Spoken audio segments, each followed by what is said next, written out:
صباح الخير.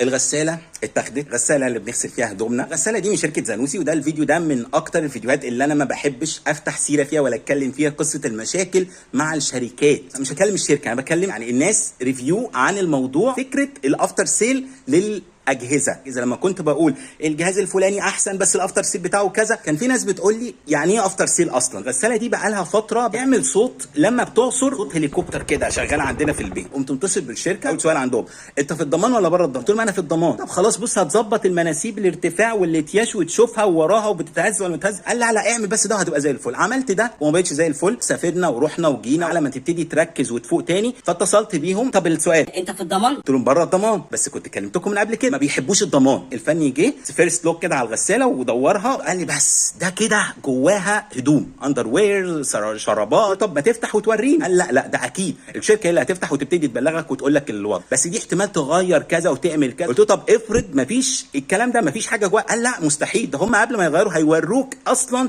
ايه اللي جواه وهيكلموك. خدوا الغساله والتاني يوم اتصل بيا حد قال لي بص بقى هنا بقى المكالمه العجيبه، الغساله يا باشا انا ظبطتها لك، غسلتها لك بخل وقلت لك الجوان وعملت قال له التكلفه هتبقى عامله قد كده. ده بعد ما خلص هو الراجل. قلت له طلعتوا منها ايه؟ قال لي ما طلعناش منها حاجه، هي السبب ان تقريبا المدام عندك بتغسل كتير.